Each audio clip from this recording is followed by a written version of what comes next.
O sonho de uma vida nos Estados Unidos. Um lugar longe dos holofotes para os 3 filhos adolescentes estudarem sem preocupações. Esse era o plano de Gugu Liberato até a sua morte em novembro do ano passado, num acidente dentro de casa em Orlando, na Flórida. Os filhos de Gugu se mudaram com a mãe, Rose Miriam, para lá em julho de 2015. Em 2016, Rose Miriam entrou com um pedido de Green Card, o visto de residência permanente para ela e os filhos. Existem várias maneiras de se conseguir o Green Card. Uma delas é investir uma quantia nos Estados Unidos. E pelas regras de 2016, essa quantia era de $500 mil. Gugu fez uma doação nesse valor para Rose. Tudo documentado. E é aí que começa o novo capítulo dessa história. No processo de pedido de Green Card, está uma declaração de Gugu às autoridades de imigração americanas. O documento em inglês passou por uma tradução juramentada, registrada em cartório esse mês, a pedido da defesa de Rose. A declaração, assinada por Gugu, diz que ele tinha uma fortuna de mais de R$200 milhões. E a tradução segue dizendo: tenho uma companheira de muitos anos, Rose Miriam Souza de Mateu, que é mãe de nossos 3 filhos, João, Marina e Sofia. O texto diz também: presenteei $555 mil da minha conta para uso pessoal da minha companheira. No fim ele diz: declaro que o acima exposto é verdadeiro e correto, tanto quanto é do meu conhecimento, sob pena de perjúrio. Perjúrio é mentir para as autoridades, o que é crime. Essa semana, a defesa de Rose Miriam apresentou a tradução do documento à Justiça brasileira, que analisa o processo de reconhecimento de união estável movido por Rose. Talvez seria vamos usar o santo graal das provas. Ele declara neste documento, sob pena de cometer perjúrio, ou seja, de estar mentindo ante a justiça americana, que Rose Miriam era sua companheira de longos anos, né? E para a criação, inclusive, dos próprios filhos também, né? Os advogados da família de Gugu, que representam os filhos e os sobrinhos do apresentador, dizem que as alegações não passam de fanfarronices que visam exclusivamente induzir a erro a opinião pública que desconhece o processo. O Fantástico acompanha a história desde o início. O que está em jogo é a fortuna deixada por Gugu.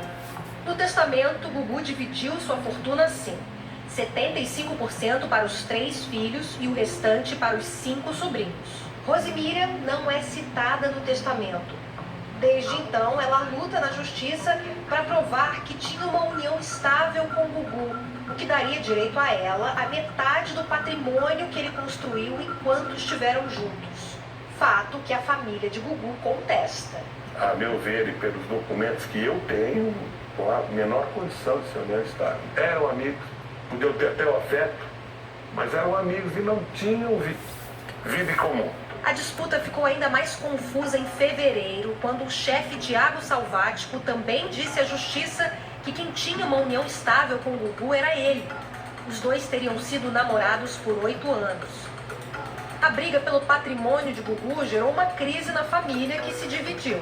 Até o filho mais velho, João Augusto, em certa altura, se desentendeu com a mãe e o tio, irmão de Rose, que tinha ido morar no quarto de Gugu em Orlando. Irmão da Rose que se aboletou lá, tão logo o Gugu faleceu. De lá pra cá, o tio deixou a casa da família, Thiago Salvático desistiu da ação em junho e João Augusto se entendeu com a mãe. Hoje reina a paz e esperamos que assim continue. Mas Rose segue na busca pelo reconhecimento da união estável com Gugu. Gugu era muito feliz com nossa família. Apesar das muitas fotos, viagens e aparições públicas, os advogados da família de Gugu apresentaram um documento assinado por Rose Miriam em 2011 que diz que a relação dela com o apresentador era apenas para a criação dos filhos. O advogado de Rose diz que esse documento foi feito na mesma época do testamento, num momento de crise entre Gugu e Rose. A declaração de Gugu mais recente, a de 2016, para a obtenção do Green Card, seria a prova disso. Cai por terra qualquer alegação de que a relação deles não era uma relação de união estável. Uma união pública, duradoura, continuada e com finalidade de construção de família. Para esta advogada brasileira que mora nos Estados Unidos, especialista em imigração, chama a atenção uma palavra usada no documento. No texto em inglês, Gugu diz que Rose era sua partner. Partner tem várias definições. No mundo de negócios, partner é um sócio de negócios. Ou partner, a mulher com quem eu vivo, que é a mãe dos meus filhos. Então é quase impossível saber qual era o que ele estava pensando quando ele assinou aquele documento. Já esta outra advogada, que também atua nos Estados Unidos, mas na vara de família, diz que em outro contexto a palavra pode ter significado diferente. Aqui, de acordo com o estado da Flórida, a definição jurídica de um partner seria exatamente uma pessoa na qual você está vivendo a um longo prazo de tempo, que é uma relação exclusiva, mas não existe esse documento que diz que vocês são legalmente casados. Diferentemente do Brasil, nos Estados Unidos não existe a figura da companheira, porque lá não existe o regime de união estável, ou se é casado ou não. Então, como o que Gugu declarou em inglês vai ser interpretado pelo juiz aqui no Brasil? É uma questão de tradução? A palavra final caberá ao juiz do caso. Só que até lá, outras provas podem surgir do outro lado. Qualquer prova é passível de contestação. Vai ser contestado com outras provas demonstrando que aquela declaração não é verdadeira. Se não aparecer nenhum documento posterior a esse de 2016, o que vale é o documento mais novo, mais recente. O que vale é a declaração mais recente. Os advogados da família Liberato dizem que o documento é velho e que eventuais interpretações ou traduções distorcidas da realidade não se prestam a dar credibilidade à tese de união estável.